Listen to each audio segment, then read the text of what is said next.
Hola, es un gusto compartirles este último tema. El profesor Guadalupe Pérez Céspedes y un servidor, Francisco López Vázquez, vamos a abordar dos temas de esta última actividad que tiene que ver con la neurociencia y con las teorías sociológicas.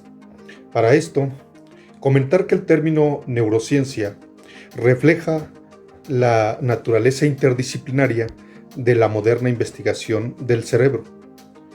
Eh, la neurociencia se diferencia de otras ciencias cognitivas porque puede enunciar de manera más inequívoca sus interrogantes y verificar si se avanza o no en las soluciones, construyendo de alguna forma así mejores puentes explicativos entre un nivel neuroquímico y el neuronal, pensando en la parte complicada de los niveles y que se hacen de alguna manera complejos hacia la explicación de la percepción de lo que es la memoria y a la vez lo que es el aprendizaje, entre algunos otros.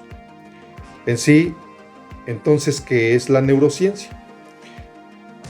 Podríamos definirla como la rama de la ciencia que se ocupa de estudiar la estructura, la función, el desarrollo, de alguna manera la química, la farmacología y las patologías del sistema nervioso, de alguna manera que tienen relación con esta conducta en la mente humana.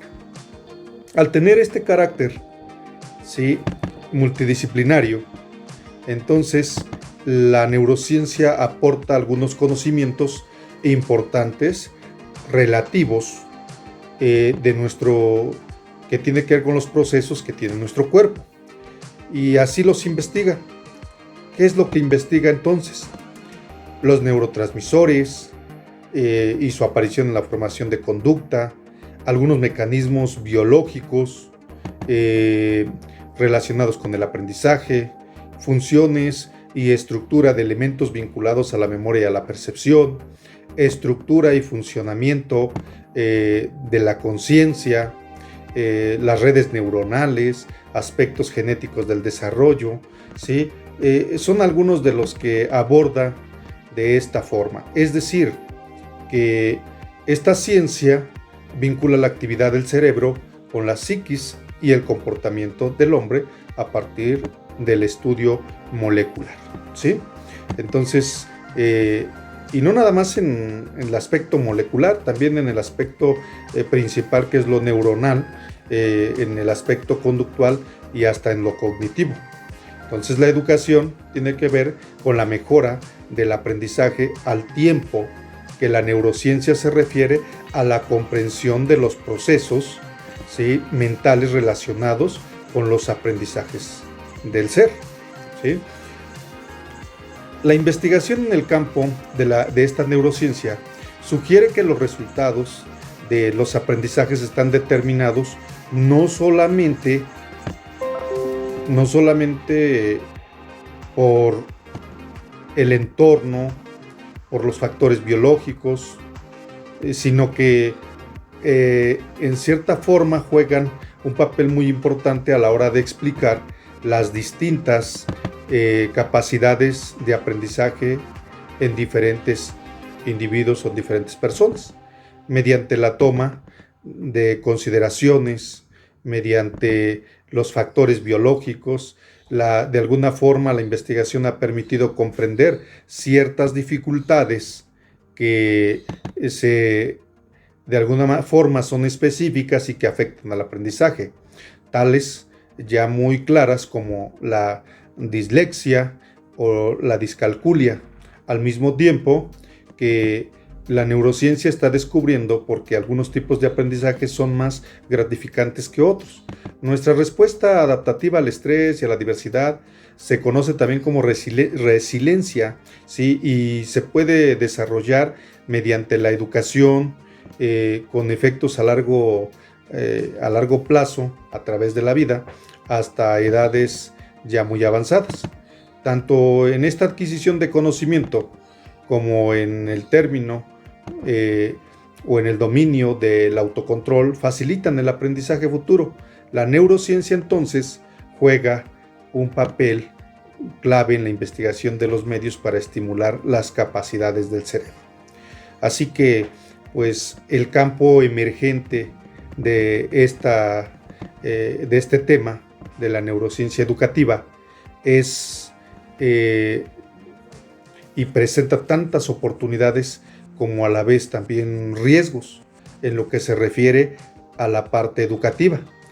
Un aspecto interesante es que proporciona medios para desarrollar un lenguaje común y tiene puentes para salvar el abismo existente entre educadores, psicólogos y de alguna forma los neurocientíficos. ¿Sí? Entonces, algunas de las recomendaciones que podemos brindar en este caso es el fortalecimiento de las bases científicas de la educación. Muy buenas tardes. Bueno, continuando con la exposición que inició mi antecesor, el profesor Francisco López Vázquez, sobre teorías sociológicas.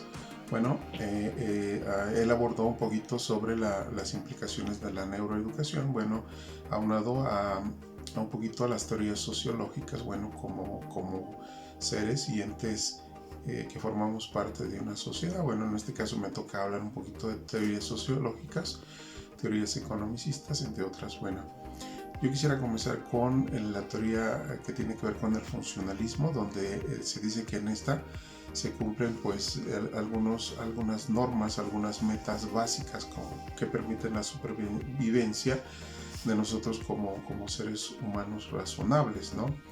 Y en esta relación social nosotros se dice que tenemos un cimiento bien consolidado y bien estructurado, y que está definido como normas, como leyes, como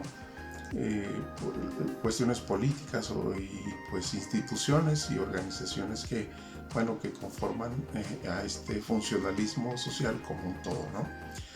En este funcionalismo se pueden enmarcar algunos subsistemas, los que tienen que ver con lo biológico, con lo cultural, con lo social y pues con todo lo que tiene que ver con la personalidad de los individuos.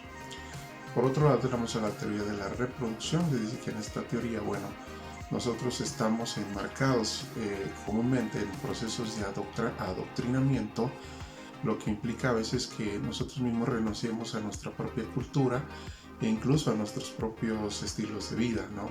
Esto tiene que ver con la reproducción, tiene que ver con un adoctrinamiento, pues que en muchas ocasiones se nos da. Podemos citar a la escuela como parte de esta parte que integra un todo social, ¿no?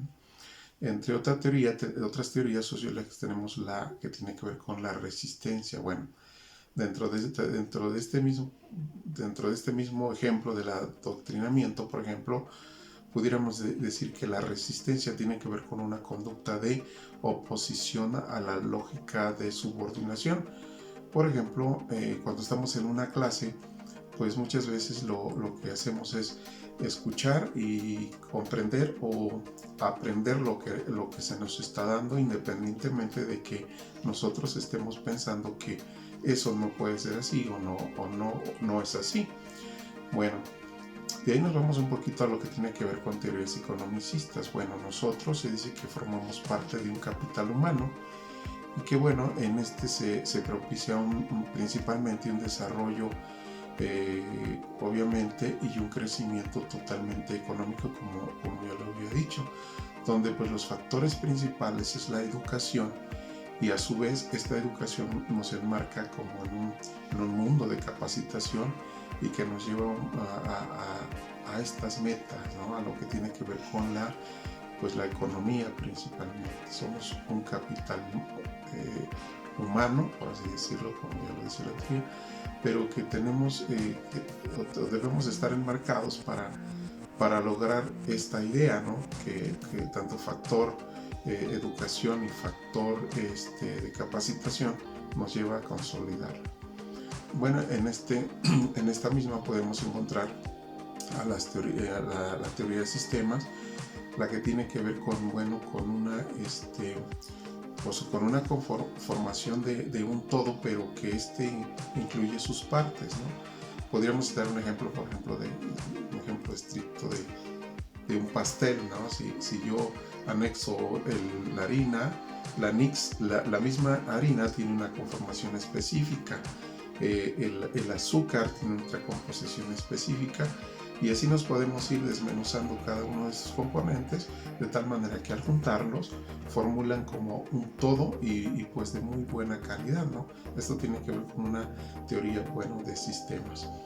¿Qué podemos encontrar en este mundo de la sociología? Bueno, que nosotros estamos conectados de algún modo desde aspectos distintos, y principalmente sociolingüísticos, sociológicos, como por ejemplo aquellos factores que tienen que ver con el género, con pues el estatus económico, por así decirlo, la diversidad social cultural, la diversidad educativa hasta cierto punto, y pues todo aquello que vivimos dentro de la cotidianidad en nuestro mundo externo, en el contexto específico que vivimos, como la familia, la sociedad, la colonia, el barrio, la ciudad, el país, la región, etcétera, etcétera, ¿no? Y bueno, que nos marca de algún modo y que asumimos como una identidad. Por otro lado está la teoría del currículum, ¿no? Hablamos de la teoría del currículum porque se dice que, bueno, este es un mecanismo tanto explícito y oficial, se dice, en donde se imponen todas estas normas o aquellas cuestiones de tipo legal, normativos legales o didácticos o pedagógicos. Estamos hablando un poquito de la educación, por ejemplo, a donde nosotros tenemos que trabajar un currículum específico, ¿no? donde se abordan contenidos o temáticas muy puntuales, y que bueno, esto nos lleva a consolidar hasta proyectos específicos también, pero de algún modo obligatorios. Esto es un currículum, ¿no? Por el otro lado tenemos el currículum oculto, todas aquellas circunstancias en las que no están normadas o regidas y que a veces en la escuela, por ejemplo, nos atrevemos a desglosar y las consideramos como una parte pues ya diaria y propia de los individuos que ahí convergen. Y finalmente, bueno, un poquito sobre lo que tiene que ver con el materialismo cultural. Se dice que el materialismo cultural es todo aquello que conformamos y que lo consideramos como parte esencial de nuestra vida, de nuestro crecimiento social como sociedad. Podemos hablar de todo aquello que tiene que ver con valores universales, con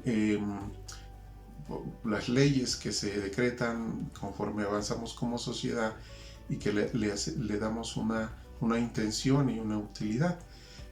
Podríamos hablar de otros como pues los valores en la familia, los valores universales, y pues un poquito lo que tiene que ver con pues posiblemente la religión. Es decir, en el materialismo cultural podemos hablar de todas aquellas cuestiones o condiciones que nosotros creamos, pero que también traen un beneficio para nosotros mismos, ya que si estas, bueno, se diseñan o se estructuran y al final de cuentas no tienen un beneficio para nosotros como sociedad, no tiene ningún sentido de ser, ¿no? Bueno, y entonces, a grandes rasgos, las teorías sociológicas, pues es un mundo en el que nosotros todos hacemos sinergia y convergemos, desde el que nosotros somos unos seres individuales pensantes, como lo decía la neuroeducación, y que al final de cuentas sí nos sirve para seguir interrelacionándonos y pues poco a poco ir mejorando todas estas condiciones de vida y de sociedad. Muchas gracias. Yo creo que esto es todo, y bueno, esperamos que este pequeño o breve video pues haya aclarado un poquito este panorama de las teorías sociológicas. Muchas gracias a todos y estamos en contacto. Gracias.